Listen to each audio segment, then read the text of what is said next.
reasons I want to talk about compassion is Julene. Our daughter has taught me so much. She's 39 now, and as I have watched her transition through her educational life, it's just really quite amazing. She asked me to come to her class of her teens last week and take photographs of each of the students. Now, you heard me describe the students last night. These are kids who are completely disconnected from normal society in every way. They're crack babies. They have to even be in that class, there has to be at least one person in their family who is currently in prison. And it's all part of the New Zealand education process. And Julene is an educational learning facilitator. And what they're doing there is so impressive that last year, Vodafone gave Julene their World of Difference Award, which they give 6 of in this part of the world. And they gave Julene one of their World of Difference Makers, $100,000 cash. This year, they asked her to come and make a presentation on how Te Aroa Noa relates to children. What is your key element? The key element of everything they do is that word, compassion. You want to have well-being? You got to have well-being teachers who are together, teachers who understand the meaning of compassion and experience it in their own lives every day. So Vodafone came along and said, we'd like you to make a presentation for an award that we're giving this year. And just a few weeks ago, they gave her the World of Difference Award for 2017, $300,000 cash. Keep the program going, please. Our world needs it. Remember, to teach well-being, one must be on the well-being track. And I want to really meddle in your lives for a minute. Most of the teachers I know are overworked. At least they would tell you that. And it's true. I mean, I've been a teacher. I know what it takes when you get home, and as soon as you arrive at home, there is a stack of papers to be graded. That's why it's so much easier to give true-false tests and multiple choice tests and have some student correct them, so you can deal with facts rather than ideas. But when you allow kids to express themselves, it's a pain. Because you've got to sit with your feet up, not watching television, not doing texting or anything else, but reading ideas from the hearts of children. It's not easy. Compassion demands that you want to know what's going on in their heads and hearts. And true, false, multiple choice never gets you that. The only way you get that is to hear what's going on. And that's why I really would like to suggest that teachers need to spend more time in those 8 areas that we learned about last night. Remember? Exercise, go outdoors. I have a teaching process where we go through a clinic that's 3 days long on compassion, kindness, gentleness, and humility. And the first thing we do is find 10 flowers worth smelling. Most teachers have not taken time to smell a single rose in the last 6 months. Go outside, find 10 flowers worth smelling, stop, drink them in, talk to the homeless guy who sleeps under the rose bush, make a new friend and understand why he chose that rose bush, because at night the smell makes it like a palace. Got to listen to hear. So write these down, although they will be on your website.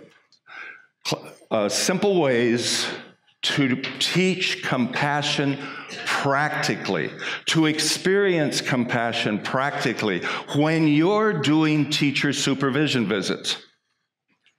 And I realize that's what most of you do, and I've done a lot of those in my life, in school accreditation visits where you're in and out and working with who knows what. These are simple, but they work. Be fully present. Complete and undivided listening creates emotional resonance and relieves the pain that clouds perception. If you want to really understand what's going on in the heart of a kid, sit down next to him and ask an intelligent question. Not, you good today? If you find yourself asking dead-end questions that can be answered with 1 to 3 words, go outside, smack yourself on the face, and come back in and try again. You're not going to accomplish a thing with those kinds of questions. But if you ask an open-ended question, tell me what's keeping your hoodie on today. Julian asked that question one day to a young man who refused to take his hoodie off. Sat down next to him and said, tell me what's keeping your hoodie on today. And he looked at her out from underneath the gray and said, hatred. Somebody hate you or you hate them? Both. You want to talk about it? Now that is a dead-end question, but that was what she chose. You want to talk about it? No, but I will. And he poured out his heart. Turns out that he was in a gang. She already knew most of this. He was in a gang that was involved in a robbery where a man was killed with a bullet. Somebody pulled the gun. Somebody had the gun. It belonged to somebody. Who was it? This kid has pled guilty to that crime. He's 16. So he's a juvie. It's not actually what happened. What happened was that his older brother had the gun, owned the gun, and pulled the trigger. But his older brother is no longer a juvenile, and if he gets it for it, he'll be in for almost life. And the family needs him and the work that he has to support the family. So the family has voted that Johnny will plead guilty because it'll only be 6 months in juvie for him. You understand why he's not learning? Never would have known that. Except that complete and undivided listening creates emotional resonance and relieves the pain that clouds perception. If you sit down and listen, but distracted teachers cannot listen deeply. I've sat in classrooms for hours in my life as a secret shopper, as a distant person, as on video with the teacher knowing I'm there. We're trying to understand what's going on in this classroom. What is it? The big issue I always find, teachers are busy trying to do 3 things at once. If you're going to listen deeply, you've got to get somebody else to help organize this class. You can get volunteers. There are parents who you can get through all the processes of legal okay to sit in that classroom and make sure that the little ones do this and the older ones do that, while you sit down next to Billy and say, so how you doing? Somebody had to do that to Tom. You understand? Did you hear what he said? I have had some things happen to me recently that have made me like God less. Who learned that? What kind of listening happened where Tom, for the first time, said, I just can't handle this. Why is God killing off my family? Oh, to have been that teacher. Number 2, know that listening is enough. This one's hard because we've all been trained to fix stuff. When I talk to you about a problem in your classroom, you are all the time I'm talking, working out a solution that will fix the concern I have. When you have a student talking to you about why they're having so much trouble doing homework at home, you already are working on a solution that you can say, when he finally takes a breath, we'll tell you what you need to do, Billy. No. Honest listening has no solutions, no fixes. It's just ears. That's all. That's all. You're not going to fix it. You're not even going to try to fix it. If you are taking time while you're listening to solve the problem, you are not listening. You're distracted. Because you're trying to be the boss. You're trying to be the solution. You're trying to be the teacher. You're not to be the teacher. You're to be the listener. Somebody who is willing to pour your open heart around their problem. The process of that listening will make it easier to teach. Always does. Respond with acceptance. Now, it's a little school in Nagaland, northeastern India, way up on the Burmese border. This is what that lady teaches every day. Make every kid who stands before you, comes around you, feel felt. Is that weird? Feel felt. So how'd it go? She listened. So, she bawl you out? She listened. I like her. Affirm the individual. You never have to affirm the actions. That's something you deal with at a different time. Affirm the human. You know, I am so glad God made you and brought you to this school. You make Chuang School a happier place every time I see your eyes twinkle back there. It's just cool. Don't judge them. I'm sorry. We've all been taught to be judges. That's all part of what we do. And as teachers, we evaluate everything about a child. We have been trained to be judges. I'd like to challenge you to be listeners. Judging can come. But then, if you listen well, the children, the students, the teachers judge themselves. It's fascinating how that works. But if you listen closely and listen well, that teacher that you're having trouble with will come back and say, you know, I'm so busy worrying about my husband who is still out of a job that I really have a hard time concentrating on what the kids need. And then you can start the conversation. But you didn't have to tell her that. You already knew that. You didn't have to tell her that. You listen long enough and deep enough and honestly enough, she will tell you. And then you can move on into solutions. Understand that conflict is part of real life learning. I love this picture. I'm in Mozambique. I'm standing way high on a tree limb with my camera pointed straight down, and I've got the customary 3,000 children who come to see a camera in Mozambique, and I said, stand still! One kid obeyed. Conflict is part of real life learning. Listen to this. Conflict in a safe environment becomes a catalyst for change.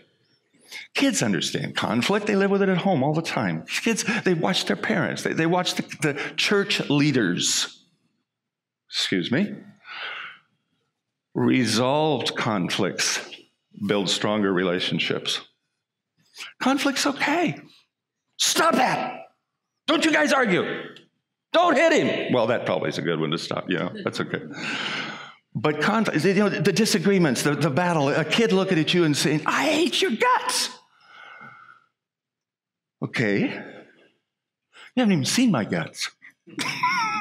And the kid will laugh. I guarantee that's typically the response you'll get. I've gone through that process. I hate you. What do you hate about me? You. Well, all of me? Usually before 6 questions are gone, you'll both be laughing. Ask authentic questions. This picture terrifies me every time I look at it because I know what was going on. If you want to learn more about it, ask an open-ended question. I love the way you do your hair. And your dress, such a beautiful yellow. Why did you choose yellow for your dress today? That's an open-ended question. You know the kind of answer you get? Because it matches these better. Ask honestly because you care and want to learn something. Don't just ask to make a conversation happen. Don't just ask hoping you can manipulate somebody to be in a position where you can now discipline as you had planned. That's all evil. Ask an honest question because you care. You really want to know. You want to understand what's going on. You want to know this kid just as Jesus knows you. Because remember, you are the direct connect between that child and heaven at that moment. If it's a teacher you're working with, and you've seen something in a classroom that you would love to improve, Before you have the honor, your position does not give you that authority. Sorry. Before you have the honor to do that with that teacher, the two of you must blend so that you truly are having honest conversations. Boy, I've learned that the hard way. Clarify. If the kid's not saying anything, this is Julene again, of your folks have told you, you must plead guilty so your brother can continue earning the money that helps to pay the rent. Is that true? He screamed a yes. Yes! It makes him so mad. But when the police have him, he's very quiescent. How do you plead? Guilty. Ask honest questions. Get under the skin. Not because it's a cool way to work, but because you care. Does that fit? Because you're a Seventh-day Adventist teacher. Because everything about who you are is tied to helping that child, helping that teacher, helping that superintendent get as close to God as possible.